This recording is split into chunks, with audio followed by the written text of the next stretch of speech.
What's up, everybody? Dead Girl here. I hope you guys are all having a great Wednesday. I've got some friends with me this evening.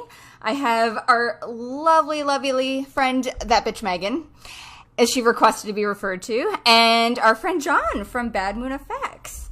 Hello. Now, Hi, everybody. For the folks that don't know you guys or aren't familiar with who you are and what you do, would you please share with the class your about-yous? Yeah. I'm going to go first. Okay. Hi, I'm Meg. Huge horror movie fan. Part of Gore's Truly, part of the Orlando sort of like spooky family scene. Otherwise, Halloween fanatic, Haunted Mansion fanatic. And I've known Erica and John for a while now, so I'm just here to give you all my opinions on The Living Dead. Yay. And John? Hi, I'm John Lee. I am co-owner of Bad Moon Effects. We do costumes, prosthetics, makeup, weird stuff, all over everything. We're huge horror buffs and horror fans and sci-fi and camp. So a lot of our stuff is the bigger, larger-than-life nonsense that you can see a mile away and it lights up and it moves. And yeah, that's what I do. And I'm super excited about today's topic because I like zombies and I like to fight about them. Yay! Well, I figured we could start with our introductions to zombie films. There are hundreds of them out there at this point. So I figured let's start with you, Megan. What was your introduction into the zombie genre and zombie films in general? That would be Night of the Living Dead. I think that's probably where a lot of people got their introduction. I am I don't want to say Romero purist, but George Romero defined for me what the zombie genre is. The political undertones, the actual zombies themselves, the plots and the characters. So that is where I first saw my first zombie, and it just spiraled. So glad. Yay! What about you, John? You'd think I'd be a Romero purist, but my first zombie film was Children Shouldn't Play with Dead Things. Oh my god! Right? Okay. And so my introduction to the zombie genre was extremely camp and grotesque and bizarre and perverted and sexual. And then it continued with a lot of the Italian zombie films. Yes. I think I didn't see Night of the Living Dead until closer to 2000. And I had been watching zombie films for about a decade before that. I just had no idea it existed because all of my interests were, I guess, the European ones that were all really dirty and raunchy. Okay. That's fair. For me, my introduction was also Romero, and I too fall into that Romero purist category of mostly walking zombies, dead things are dead. But my first introduction into it was Dawn of the Dead. I remember I was little and my babysitter left the TV on. And I woke up from a slumber and saw people getting their flesh ripped open and eaten. And immediately I was like, That's my thing. well, I found my thing. Let's go. And that's kind of, it spiraled from there. So yeah, that's kind of where I've gotten my love for the genre. So clearly Dawn is my favorite for that reason, as far as any of the zombie films go in general. What are your guys' favorite zombie films? That's a loaded question. All right, let's go top 3, and then we'll start to get a little more specific on some things. Okay. John, you want to go first? Sure. Okay, yeah. I'll go first. If we're starting with top 3, mine have to be Return of the Living Dead. Yes. Because it's just so campy and dumb and fun, and the soundtrack is so good. And then Yes. I love Paranorman, which is weird because it's still quite literally a zombie film, but it's adorable, and it's also a ghost story. I don't know. But I think it's one of the prettiest ones ever made. And then my absolute favorite is LA Zombie, which is a hardcore gay film and porn directed by the legendary Bruce LaBruce. That is so fucking bonkers. This guy is trying to fuck the dead back to life, and it is so gory and gross and kinky, and I think it's It's one I would always recommend as long as you're okay with not just full frontal nudity, but like hardcore penetration. There's a little necrophilia in there, I would say. It is. It's a blast and a half, though. I have to watch it. I haven't seen it yet. I know we were chatting about this. It's on my list. So yeah. I need to figure out how to stream it and do like a shared streaming without getting kicked off. We need to figure that out and do it, because I haven't seen it either, and yes, we need to figure out a way. I'm in. So I think, obviously, Return of the Living Dead is definitely one of my favorites. I think that is so iconic. As far as, again, going back to the Romero purist in me, it helped further define zombies, that whole, again, brains, and I love trash. Like, I want to be trash. Every girl wants to be trash. There's a little trash inside of her. Yes. But if I put that aside, I would say Dead Alive is huge for me. Again, campy zombie horror, that very Kiwi style comedy that I love so much. I do really, again, I love the campy stuff too. My Boyfriend's Back. That's a big one for me. Not a lot of people have seen that. I remember renting that from like my mom and pop knockoff version shop of Blockbuster over and over and over. And when his bits fell off and down his pants, I was... funniest thing you could have ever shown me as a kid. And then I do really, my favorite Romero, though, is Day of the Dead. I think that one really hit me in all the right places. Love Bub. So those are a couple of my top three, but there's so many. There's so many. There's a lot. And I mean, and to sound repetitive, like my top three are, of course, Dawn of the Dead, because that has my heart forever. Return of the Living Dead for its campiness, and that was one of the first zombie movies that I can remember watching where they actually talked. So they weren't just mindless groaning and going for your brains. Like, these motherfuckers had a game plan. Like, throughout the film, they would just like, all right, send more paramedics. Boom, done. So for that one was amazing. Dead Alive is definitely very much up there, and it's hilarious to introduce fans of like Lord of the Rings and other Peter Jackson films. It's like, oh, check out this one that is far, far on the other side of the spectrum, and that delves into a whole other, I don't know if you would call it a zombie like subgenre, but they do things in that movie with zombies that I haven't really seen in other zombie films, such as Reproduce. Just saying. Yeah. Punch him just right through the face. Yeah. So good. It's so good.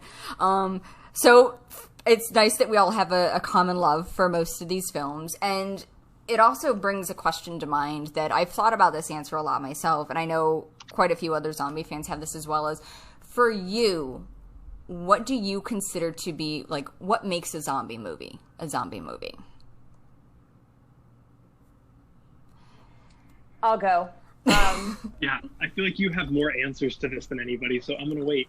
I'm so opinionated. Okay, so besides the fact that there are zombies somewhat involved, and I'm going to set aside at least one, then we're good. At least one. And I'm going to set aside my rom-coms, because those things are so close to my heart. I love that garbage. A zombie movie to me, and again, you can blame George, should be a statement about society. At its basic core, the story has to be a statement, a good zombie movie, about society, whether it's a particular problem currently, an overarching problem in society. I think that Romero's films really, to me, elevated horror at a level where it wasn't just slashing people. It wasn't just zombies ripping people apart. There was that purpose that drove the story forward. It wasn't, a prince saving a princess or all that bullshit. That's what I look for in zombie movies. And you see them in modern ones too, like World War Z and all that underlying politically driven or socially driven purpose.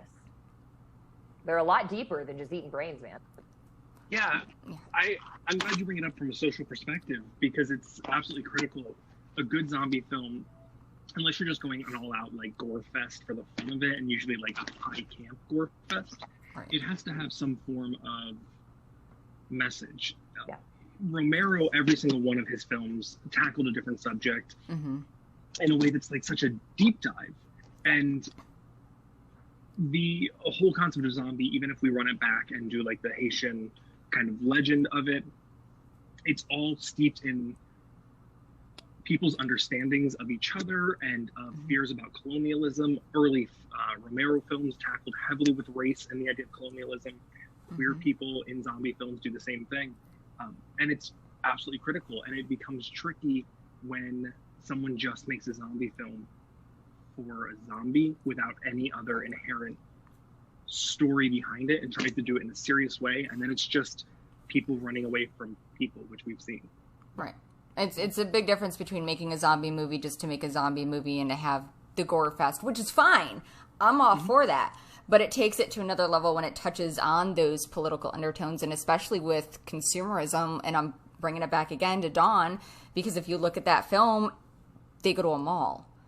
The dead are flocking to the mall because at that point in time, that was the big thing that was happening in people's lives, and it just drove them to shop. And there was no reason for them to be there. They had no way of knowing if there were people in there or not at certain points in the film. So I always found it very interesting that he kind of took that to such a different level than just mindless just because they could shoot some gore. And even the remakes too. And or Land of the Dead, the inequity between the classes, right? I mean, you've got boom, boom, boom, and that to me makes a good zombie movie. Again, I love the Splatterfest, don't get me wrong. I can drink a beer and enjoy them with everybody, but that's a good zombie film. I wish Land of the Dead did better commercially and critically, because it had the most on brand message for him and the most in your face message, and I think that's why people didn't like it as much.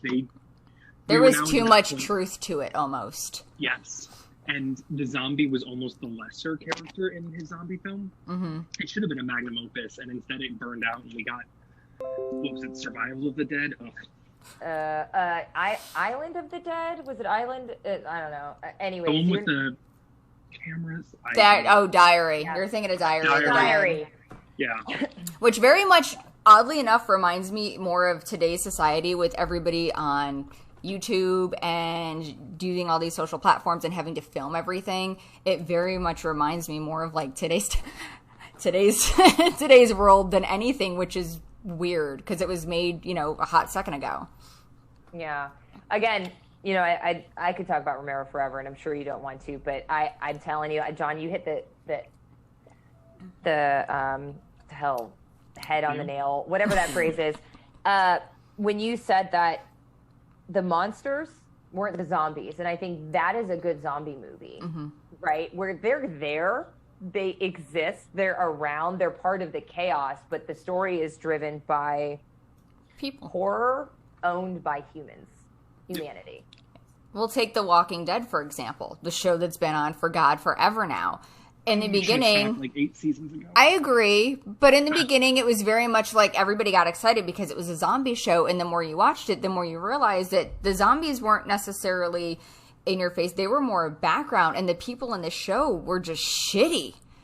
And it showed you like how bad people started to turn and become during all of this, where they should be banding together, or they're fighting with each other, whether it's over a chick or a gun or something stupid. It really showed you like people suck. And that's the cool thing about zombies, I think, too, because even though the people are the bad guys, right? You break it down to what is their desire? Eat, right? Yeah. Eat and destroy and multiply. It's not our reproducing that you would necessarily think, but if you break down humanity, we're all really just kind of zombies. We rinse, repeat, work, life, eating. That's pretty much multiplying. it. Yeah. So, God, we got to talk about zombie comedies now. I feel like it's really deep. Right? Let's do. This got dreary. This Very just got dreary. too real. All right, let's bring this back. What are some of your favorite zombie comedies? Let's lighten this up a little bit. Okay, I I know I said my boyfriend's back, but I really do. Fido. I don't know if you guys have seen Fido. So good. What a good movie. What a great zom-com. What's some other really good? Shaun of the Dead. I mean, God, yes. Zombieland. Those are the big ones. 10 years later, they did the sequel, and it was just as amazing as the original. Was it? I haven't seen it yet.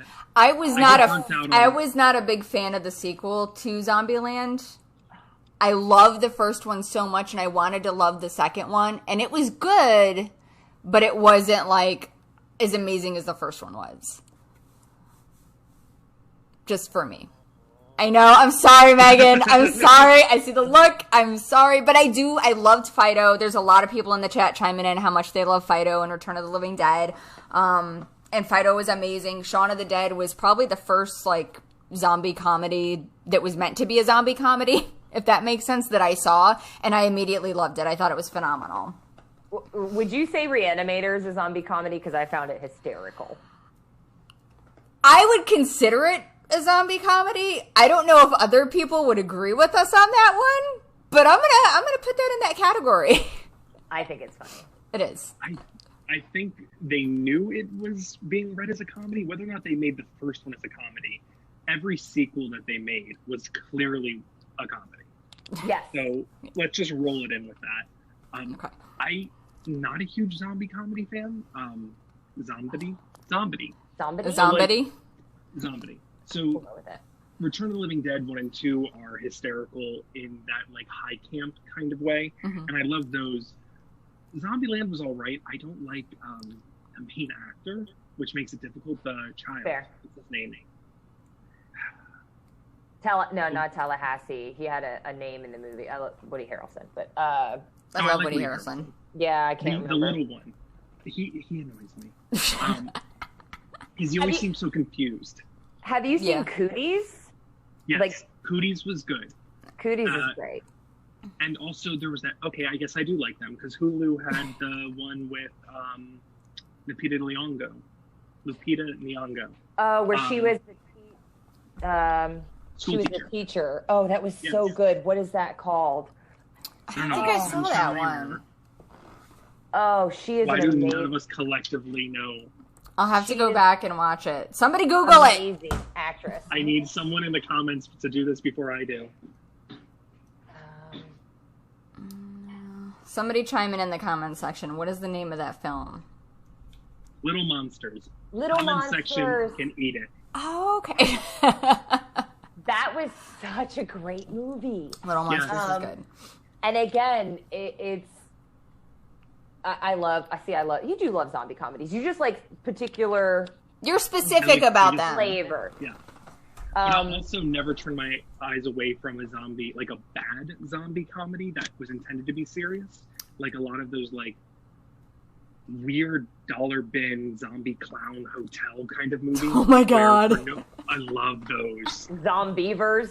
Yes! I love Zombievers. I think that's back to camp, though, and I don't necessarily consider camp comedy. I don't know. It could be, though. It could easily fall in that realm because it's so bad. There are things about it that make it highly, highly entertaining and funny. So I'm going to say it could go in that category for sure. Yeah. Yeah. And then you've got, You've got the so bad that they're almost good zombie films, too. Well, I thrive on that stuff in every genre. But you have some really good things. Like, I'll tell you, Korea is coming out with some mind-blowing horror, zombie specific. I know we're like focused on movies, so Train to Busan, right? Was fucking amazing. But I'm begging American horror fans who don't like subtitles to get the fuck over it and just watch it. Yes. Before they do the American remake that's supposed to be released next year, because they're going to ruin it. And I need you fuckers to just man up and read a little bit. It's not even that much reading. Like, there's no zombie action happening. You have to read. So you don't even have to pay attention. They're on a train. There are zombies. It's good. Yes.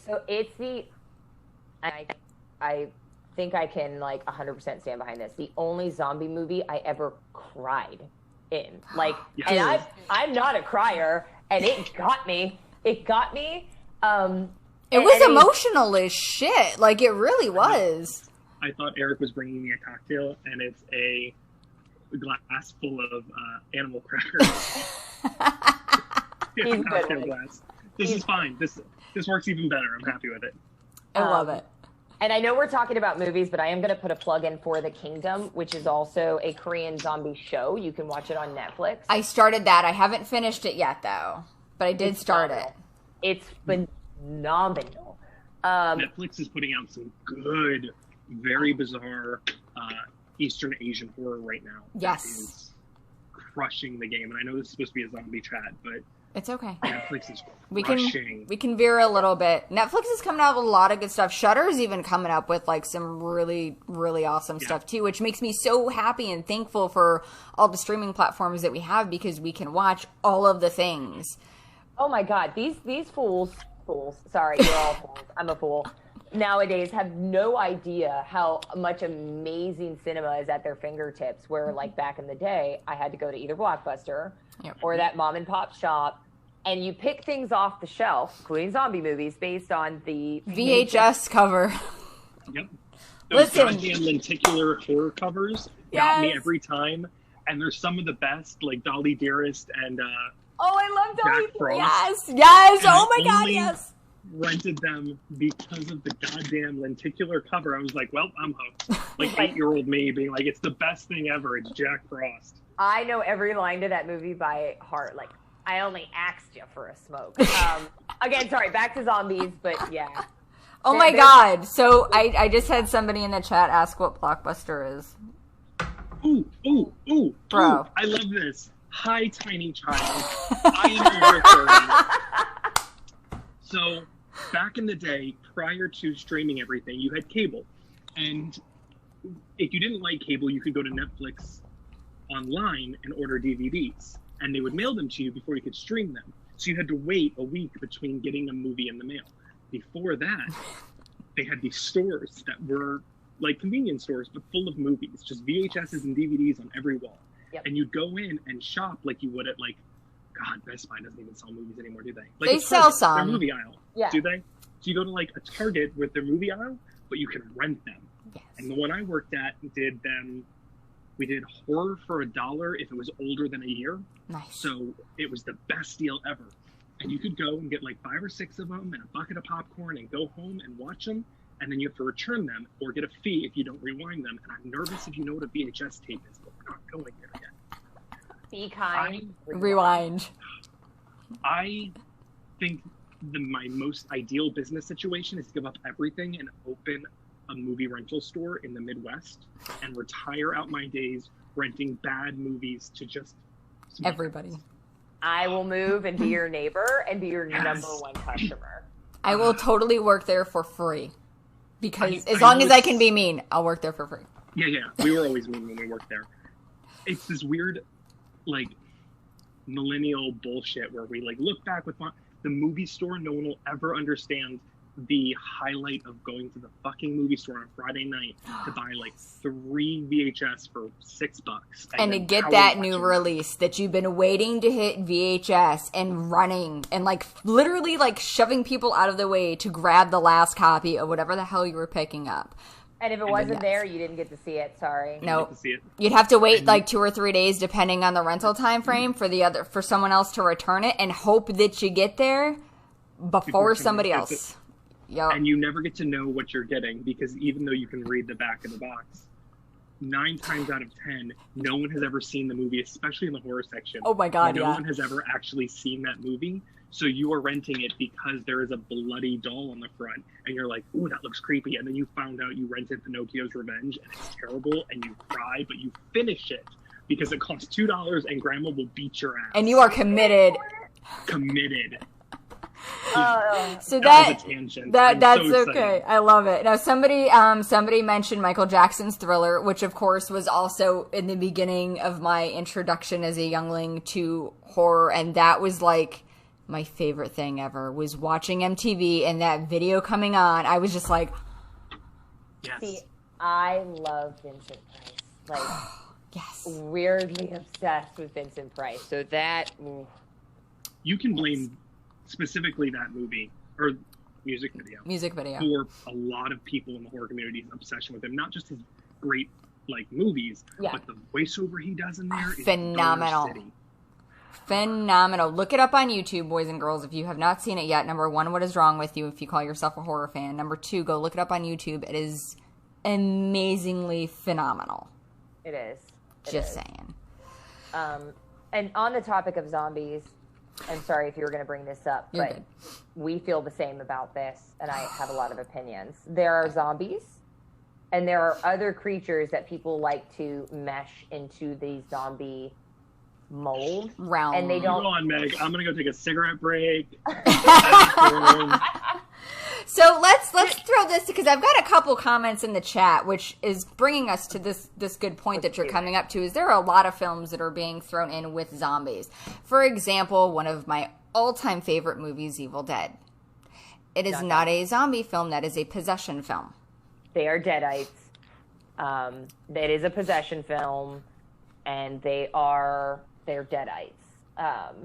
They go back to being human. They're not dead.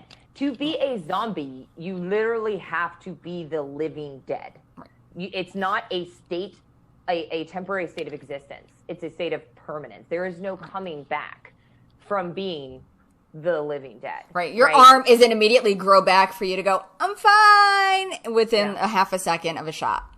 28 days later, not a fucking zombie movie. No. I will die on that cross. It is an infection.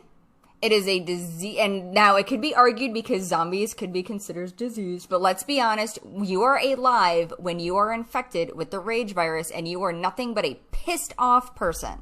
That's it. Let's break that down even further so people understand why it's not a zombie movie. I love John's face, by the way, just sitting there smiling. Because, again, the zombie virus can be caused in movies, right, in cinema, by multiple reasons. Yes.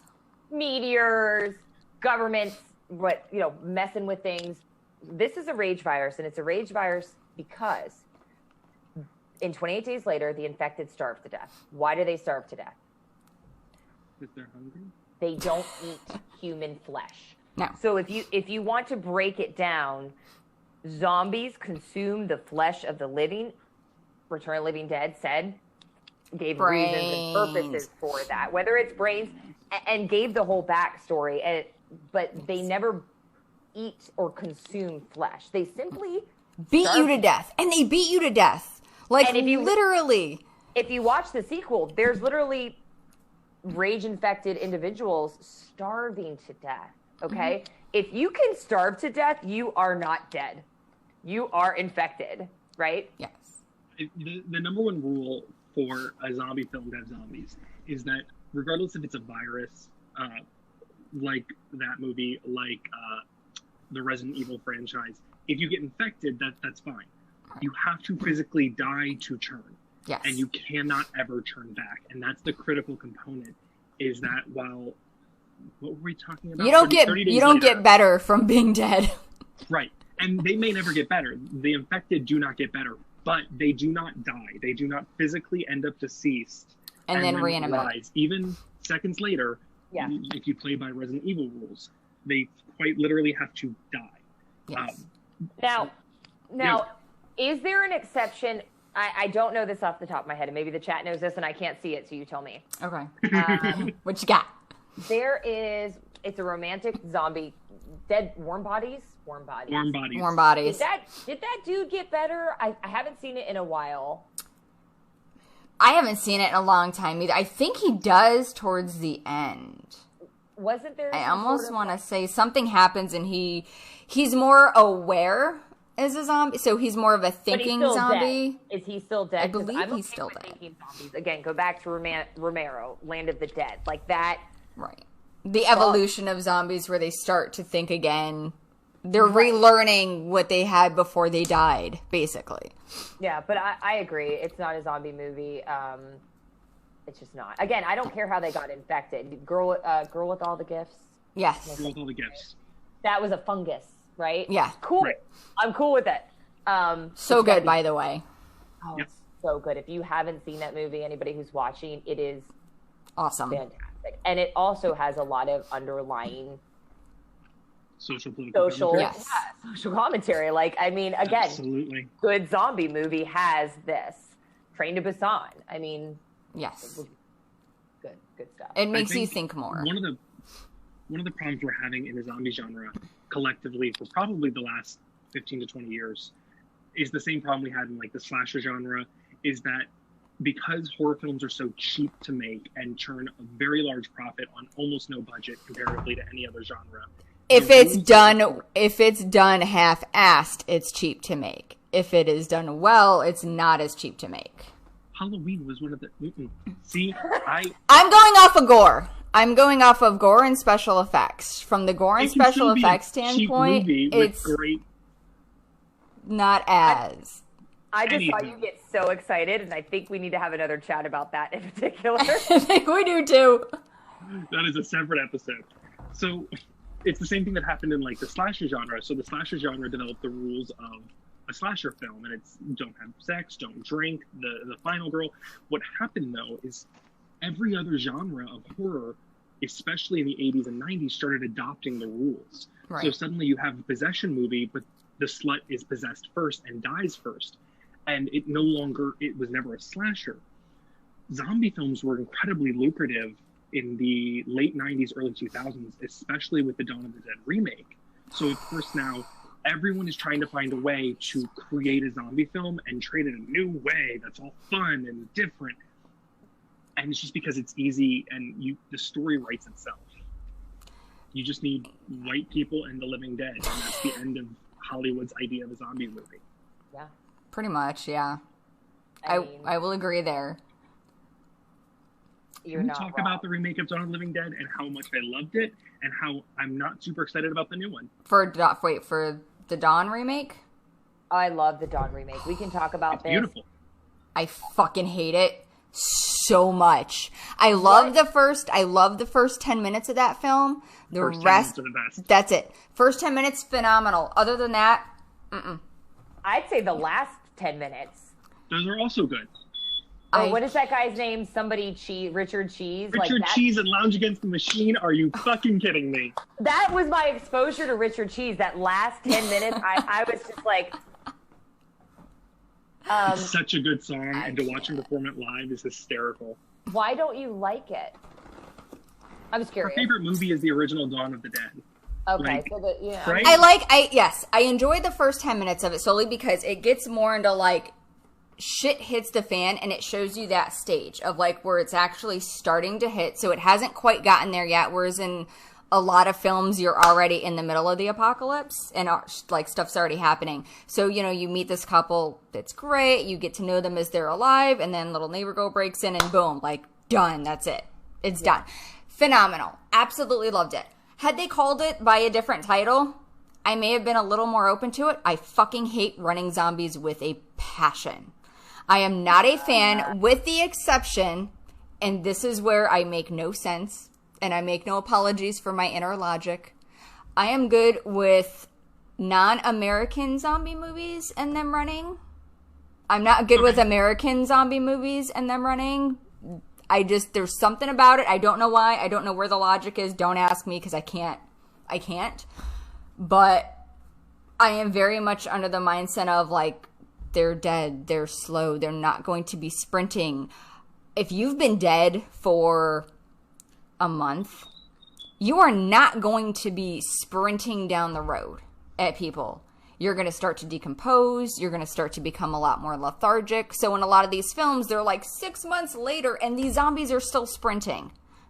I don't buy it. Every day is leg day. Every day is leg day.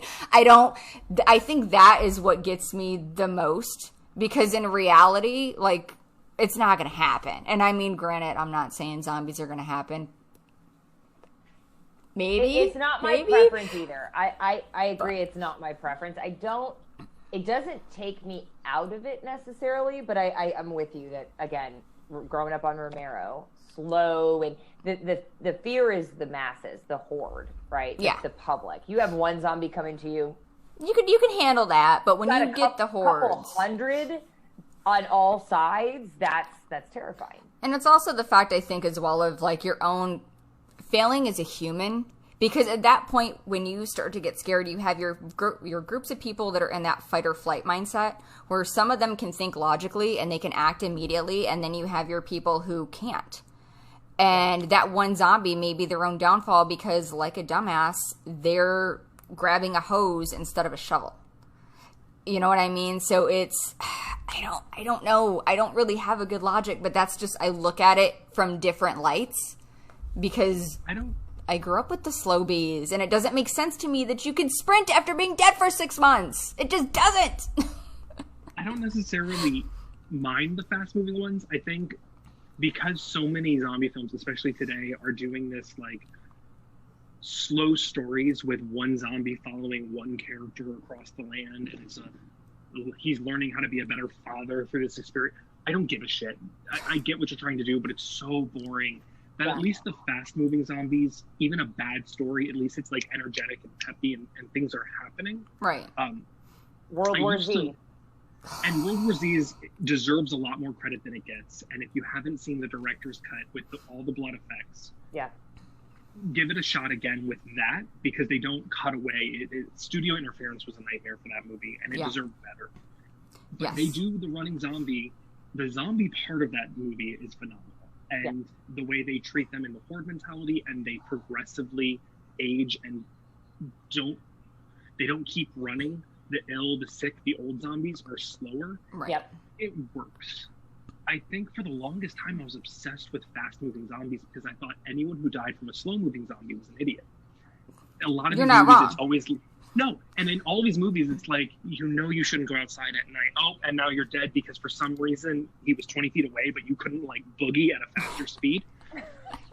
So at least it like heightened the stakes. And then I realized that we don't have to heighten the stakes because after surviving a year of a pandemic with people not wearing masks, I'm well aware that it wouldn't matter if they were slow or fast. We are still fucked because we are clearly that stupid.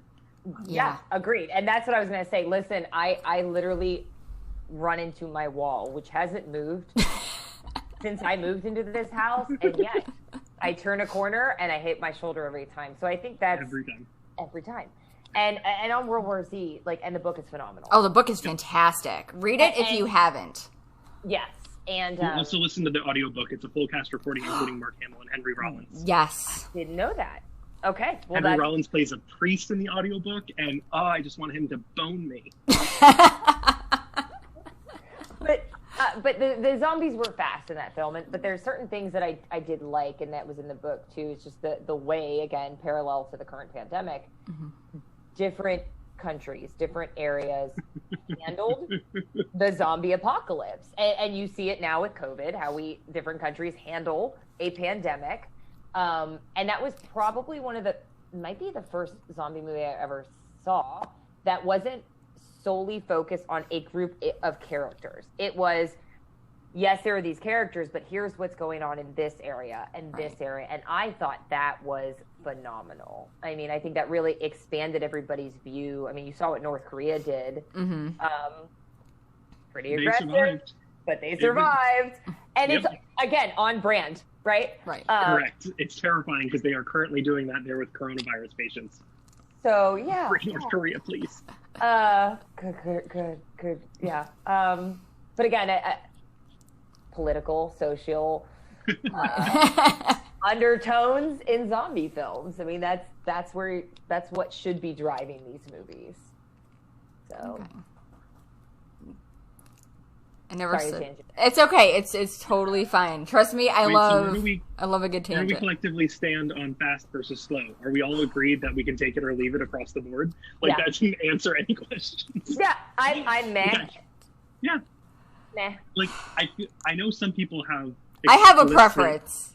Yes. I have a clear preference, but I can take them. I will say I'm more likely if I'm scrolling through whatever service provider, and sometimes I get in those moods where I only want to watch clown horror, and I will watch 8 clown horror movies in a row. I do that with zombie films, and if I don't know the movie and I don't really know the trailer and I know it's going to be bad, 9 times out of 10 I'll watch the fast movers if I expect it to be bad, then I will the slow ones. Okay. Oh, see, then you miss gems. I don't know the name of this movie. Great. Guess. So it's a movie that is filmed from, like a B movie, filmed from the perspective of a zombie. So you see these pair of zombies, they're zombieing around, and it's like normal speed movie. And that's how the people see them. But when you start seeing from the zombie perspective, human beings are running around like this bowling alley like this because zombies move so slow. I've seen that. I can't remember the name of it though. Oh, it was a zombie comedy. I thought it was a fantastic take on the zombie. It was very different. Zombie movie where people move fast. Googles. It was definitely very different, and I think that's why it had that big appeal. That's why I kept watching, because I was like, this is not like what I'm used to seeing in a zombie film, because it had the different perspective. The zombies will be having a conversation, and it's going like this, and then you see the people seeing the zombies, and they're like, talking to one another. Why do I feel like I've seen this, and I have no memory of it, and I still remember every detail of it? I don't know what the heck that movie is called. Oh, Jesus. She'll find it. Chat, help us. Somebody in chat. I know you guys. We're getting asked a bunch of questions, which I'll dive into let's here. Go through their questions. Yep. All right, so we've got all right, so if somebody is bitten, let's go with the bite effect. If someone is bitten and they cut off that limb that they're bite, so let's say somebody gets an arm, bitten into a zombie, do you believe that if they cut off the limb, they're severing that disease or infection or whatever you want to call it that could turn them into a zombie? Depends on the progression of the speed of the bite and how it infects people. If you follow the rules of World War Z, it was 12 seconds or 10 seconds? It was fast. So, of course, you're fucked. And you have to know, someone would have to sit down and time out how long from a character getting bit to churning is for us to know that. And it also depends on, again, the bloodstream infection rate, but do you have to die, right? Can you be infected? Again, that was in... Well, Day of the Dead actually had Miguel, the one character that got bit, and they cut his arm off thinking that they got the infection, but you never found out because Buddy offed himself by becoming lunch. Yep. So in my mind, I mean, I've seen movies with both ways. I would say you're bit, you're done. It's in your bloodstream. So whether or not you cut off the limb and survive longer, you're done, in my opinion. You could buy yourself some time, but you're still screwed. Yeah. Yeah, and it gets tricky because they always showed it's like, oh, he bit my arm, my hand, my foot. And it's never like this chubby part of my midsection that you'd have to like carve out at a weird angle. Does the amount of fat I carry around my midsection count towards how much time I have? Does it add another 20 minutes? Does your weight factor in? Metabolic rate to determine. Yeah. Did I eat keto this week? No. Fuck. I'm screwed. The movie, by the way, is called Ah Zombies. The one with the fast-moving people. Yes. Why do I feel like I have seen this, but I have full and no memories of it? Yeah. I have seen this. Yes. Oh my god, I hated it so much. Why? I hated it. It was an interesting premise. Yes. That could have been made into a short 15-minute film and had the exact same impact. Agreed. Okay. But again, I thought it was a unique take. Yes, I did too. Sorry, is there more questions? We've got some people asking if it would come down to it and the zombie apocalypse was an actual thing, would you fight or flight? I'd put somebody down. I say that, but in reality, could you actually do it? That's the thing. Because we can all talk a tough game, but could we actually do it? What part of the zombie outbreak are we in? Is this, like, it happens right now, we don't see anything on the news, my little old neighbor comes bursting in through my door. Depending on how he looks as a zombie, I don't know if I could make that choice, because I might not think he's a zombie. Like, you can, in a zombie film that you are watching, you're like, dude, that's a zombie, kill it. Right. But imagine your grandma coming into your room and you're asleep. And she looks dead anyway. Right, and she's standing there awkwardly in like the shadowy door. You're not going to be like, oh shit, grandma, shotgun, just in case. Grandma shotgun. So I like to, in my mind, I have a whole, for this house, because when you have a home, you should decide, like, what happens if it catches on fire, or how do you get out? You should have a plan. I have a zombie plan. I do too. No, I do too. Meg and I are on this page, because I do as well. No, but let's be honest with me. You know me very well. I do. I have this plan, great laid plans and all. I think if it got down to it, Josh would survive. You'd be fine because you have a Barker. I think you have a Barker and a Karma. If I had to run, let me be perfectly honest. If there were running zombies, I'm done. Let me phrase it that way. Shuffling zombies, I have a plan. And I have 2 stories. I can make it work, right? If there's a horde. If they're running, I don't do cardio, baby. I only run when somebody's chasing me, and I would not make it far. So then I'm out. I am literally fodder, you trip, so everybody else survives. And I've come to terms with that. We've had deep conversations about that. So running or walking, it's a 50-50 shot. I love that you've just assigned yourself the role of becoming fodder. Mm-hmm. Yeah. Oh, yeah. That's it. I also love you say, I've got a Barker, so I'm safe, which is the exact moment in the film where he gets killed. I know. And everyone's like, fuck. Done. That's it. Done. I'm like, I have no green thumb. I'm completely useless. Unless there's Excel in the zombie apocalypse, why would you keep me alive? No, but to be fair, you do have talents because you can sew. People need, you're going to need clothes and new underwear. You better believe a year after the zombie apocalypse starts, we're still alive. Eric's made guns and weapons and armament. I'm in a bright pink Hello Kitty prom dress covered in glitter with a machine gun, just screaming and twirling and living my fantasies out. If we can make it that far, I'm going to have the best apocalypse. I'm now motivated to make it that far just to see you. Yeah. Like the hills are alive with the sound of music, me just spinning. Yes. I love it. It fully depends. I think back to when it starts. Have you seen #Alive on Netflix? It's okay. All right. Not yet. It's in my queue. I recently started watching another series, so I do need to start watching that. But John, I have one comment for you. I love it. And again, that's a Korean zombie film, right? How the hell does he not have food, but he has peroxide for his hair? As somebody who dyes their hair blonde, he's in that movie for months in that apartment, and his hair, he's got no roots. That is not his natural color. He's starving. I also struggled with that. I think it's, Eric only bad thing. I haven't seen it yet. Sorry. I also will say I don't know the timeline of that movie, how long it actually is. Because if you told me it was set in one afternoon, I'd believe you. If you told me it was set in 10 years, I'd believe you. Yeah. They don't know the times. I kind of gamble and say a few weeks just based on the hunger and things they do. But that hair, I was like, the whole movie was phenomenal, but I'm like, You know I'm going to focus on his hair now, right? Now that you guys have said something when I watch this, I'm just going to sit and look at his hair and be like, Like somebody's got ever dyed your hair, you're aware. Yeah, I've dyed my hair. I got roots for days, hence the hat. But anyway. So in #Alive, he wakes up and the apocalypse is happening on the street below him, and he has time to understand, if I did that, or saw it on the news, oh no, Japan fell to zombies and they're coming ashore in America, I'd be like, cool, I know I have at least I can prep. Days to get prepared. Yeah. If I see one, I don't care if it's my crazy neighbor just running by in the morning. If I'm not sure, you're done. Just execute them. Yeah. Yeah. But I think it depends on how it starts and how much notice I get.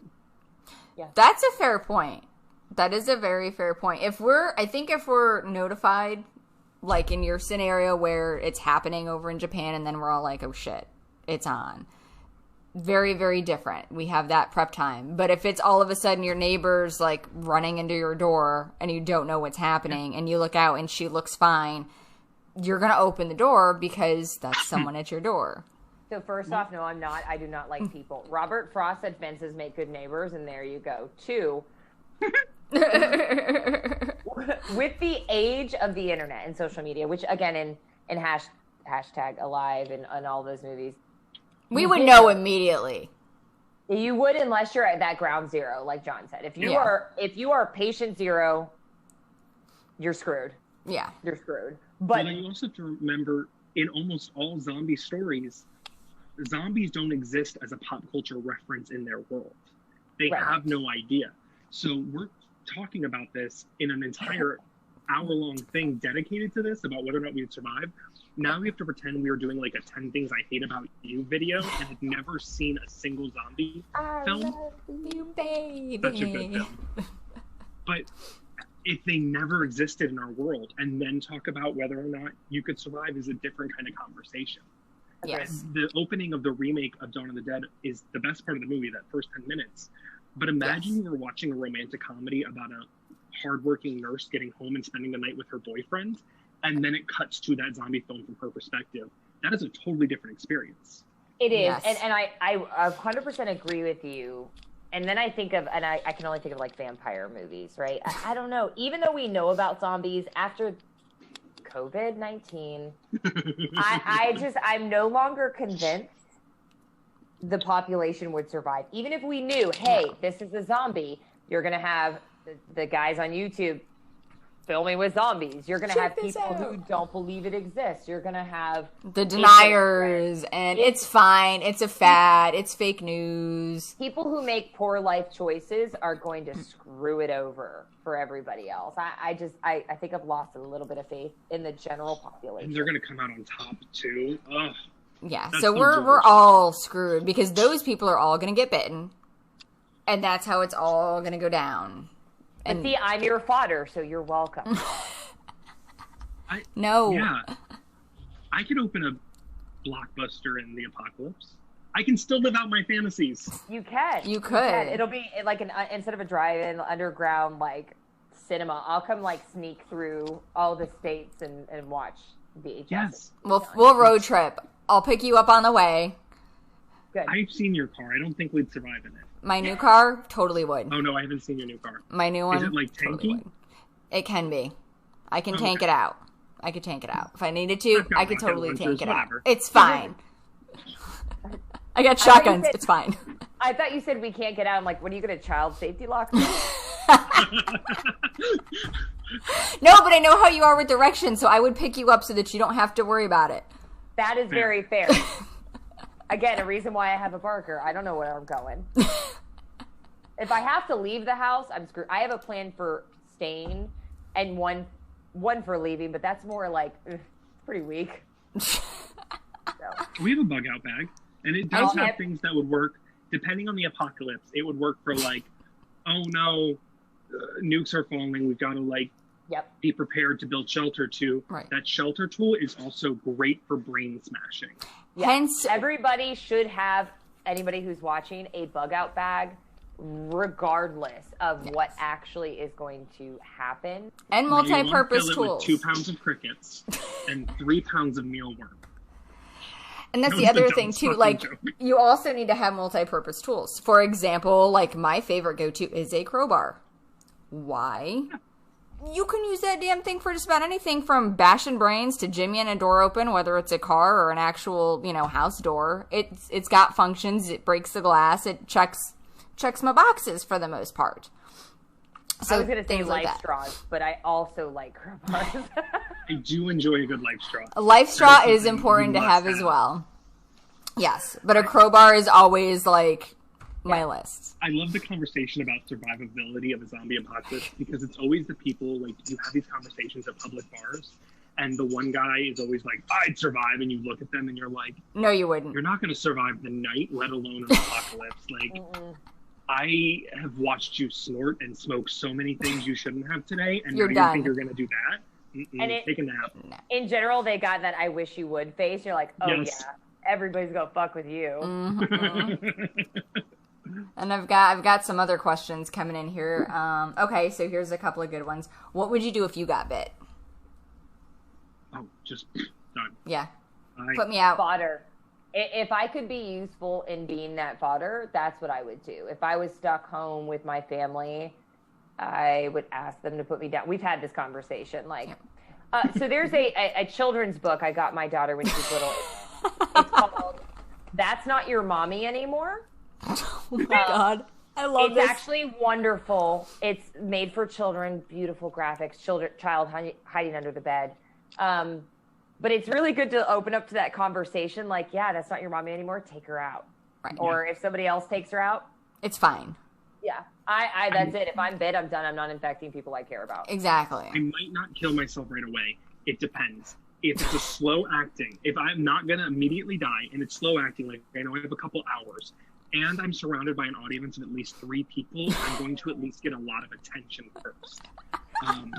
I will pet your head and tell you you're pretty. Yes, like, same. If I know I have 2 hours, that means I have an hour and 59 of drama on me, and I get everyone's attention, and it is the way I want to go out. At the exact clock of 2 hours, you can put a bullet in my head with a smile on my face. I'd be so happy.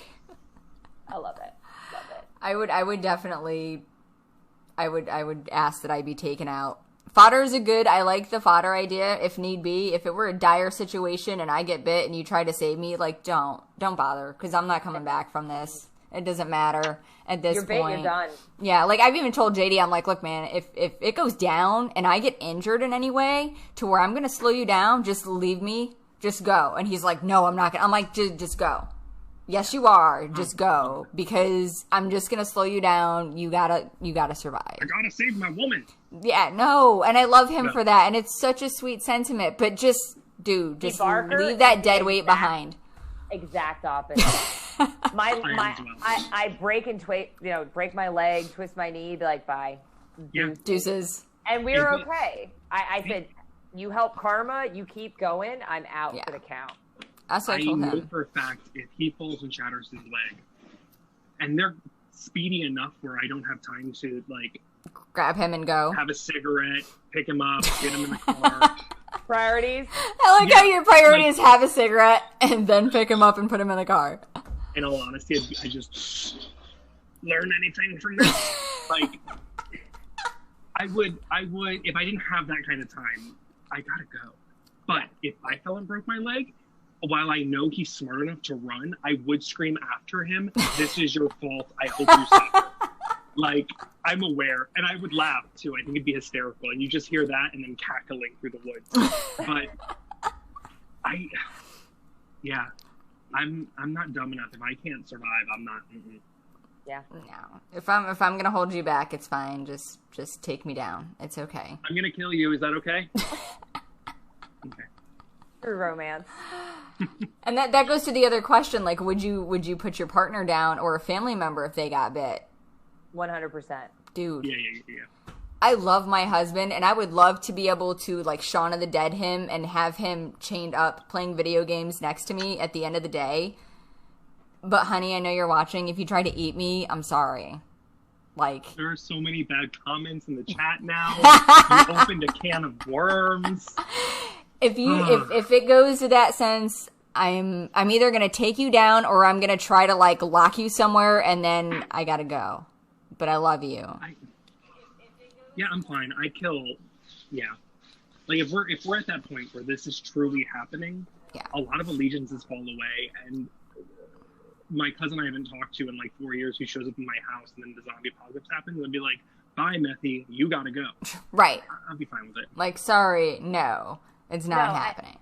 And that's the thing is, it's, you gotta make, survival is about making uncomfortable choices, even if you break it down to the basic level. And I would expect the same because I don't want to put anybody at risk. Right. And I'm in that same mindset. I don't want me, like, being a dumbass, putting your survival in jeopardy. And it makes me sound heartless, and don't think I won't be sobbing and snotting and doing the whole thing, but you got to do what you got to do when it comes down to that. Yeah, absolutely. We even have a plan for which of our 5 indoor cats we would take. Like, we may have room for all 5, but I'm only taking 2. The other 3, I'll leave the door open and some cans of wet food out. Like, How many can you fit in a backpack? Yeah. I've got one of those kitty UFO backpacks with the bubbles they can see out of, and it can hold my 2 youngest. Okay. It can hold a litter of kittens or my 2 teenagers. And honestly, they're both a little fucked up in the head, so I'm pretty sure they know how to use guns already. Just strap them to your back, and they're just... And then it's are the animals infected or not? Because that's another thing in zombie movies. Do the animals get infected? And it's not something that's standard. And it depends on most zombie movies. You don't see the animal perspective. There's a couple, like Black Sheep, And I can't believe that hasn't gotten brought up. Again, Kiwi horror. Oh, okay. Black Sheep is Dead so Alive. fucking good. Yes. Black Sheep, it's brilliant. It's brilliant. It's so good. But you see, like, that side of things. So, I mean, I would think in this world of where, you know, flesh-eating zombies, if it's like a bacterial thing, if it's in the water, if it's in the air, if it's something like that, then it would affect the animals. If it's something that's blood, you know, transmitted by a bite, then at that point I would think that the animals would be a little safer, unless, of course, they become food, which we've seen in various films I don't too. Like zombie animals. They're fun. It's too convenient. It's too convenient for them to show a zombified animal. They're like, oh, this crow is a zombie. But they don't show the fact that there would be thousands of animals in your vicinity that are now infected that would also be trying to eat you. And it's not like a guy running and there's also like a infected like goose chasing him. Right. We only ever see like that one or two animal shot and then nothing. So has that ever been done where the horror movie is the only animals are susceptible and zombies. Which one? Zombies. Because, like, how society would collapse if all animals just... John, you would be screwed. You and Eric would be done. With all your cats, you would be, like, done immediately. Oh, my God. I could kill another human, but if my cat was zombified and I had to snap his little neck, I'd let him eat me. Like, my precious baby is hungry, you get to eat a mother. Oh, my God. Same with my dogs. Like, that's a human being. A dog. Animals are tougher because they're more cute, they're adorable, and we don't want to kill our pets. Not to say we want to kill our spouses either, but just saying it's I can watch, like, Feed 10 Starving Children and I'm fine, but, like, you send me that In the Arms of an Angel, I'm done. I'm done looking at puppies and kittens and crates, and that's it. I'm done. Here's my money. Save them. So it's I don't know, man. People all day long, but not the kitties and puppies. The kitties and puppies. Birds, yes, because they annoy the shit out of me, but yeah. They're not even real, it's fine. They're not even real. CIA surveillance birds? All the surveillance birds. Let me see. What else we got? We got any other questions in here? This has been fun. Thank you guys for chatting zombies with me. Yeah, This is great. So let's like talking about that. Let's do some final thoughts on the genre instead of whether or not we would survive, because I think we've figured out how that would go down if this were a real thing. I might for a while, but then eventually, you know, succumbing would be a thing. So, my final thoughts are, fuck the Dawn remake. I hate it. I'm not gonna do it. I said it. 28 days later, 28 weeks later, and Evil Dead are not zombie films. They are possession movies and infection movies. They're totally different. It's virus, like the flu type thing, but you're not dead. So that's my thing. And to be a zombie, you have to be dead at some point. I'm on board with all of that. I think my final thing is the best zombie films right now are coming out from other countries. If you are not exploring international zombie horror, international horror in general, yes, you absolutely should. Some of the best stories you'll ever hear. We're going to remake them in a couple of years, but that doesn't mean they're better. So poorly. Please stop remaking my favorites. Yeah, it would be nice. My final thoughts is expand your horizons. I think on the same subject, expand your horizons, I encourage everyone to go out and watch Bruce LaBruce's LA Zombie. Yes, I will. Always talk about it. If I can find a way to do one of those, like, watch it with me live streams where I won't get kicked off for full frontal nudity, I will do that with you. Like, let's do a collective watching of it. It's so good. Yes. And if you're a little squeamish about gay porn, first of all, examine something in yourself because it's wonderful. And second, Bruce LaBruce also did Autoeropa Dead People, which is another queer horror love story that doesn't feature an aggressive amount of sexuality to the same extent. So if you'd like to see something similar, you should also watch that. Support independent artists and queer horror makers because they are underrepresented. Yes. Also, thank you for joining us, I guess, because all horror is valid horror and no horror is valid horror. Yes. Love it. Awesome. Thank you both for coming on tonight. Is there anything that you guys want to plug? Anything that you're working on or doing in your lives that you want to share? Any place people should follow you if they want to? I'm on Insta. Again, I'm really bad with social media, and I'm not that exciting of a person, but I have lots of opinions. So you can find me on Insta at @SheCreature, one word. That's about it. Nice. If you would like to check out some of the work we do for our costuming and prop making, check us out on Instagram and Facebook and somewhere else. Twitter? TikTok? I don't know. Is it TikTok? No, we don't have a Twitter. Okay. At BadMoonFX, all one word, FX, like the two letters. And if you'd like to follow me and hear more of my insane ramblings about nothing, follow me on Twitter and Instagram at Fagenstein, spelled exactly like you'd think. And I will share that with you. Awesome. And I will link all of your social medias down in the comments once we post this to YouTube. So to everybody in the chat, thank you guys for watching. You guys, thank you so much for joining in. And until next time, boys and girls, keep it spooky.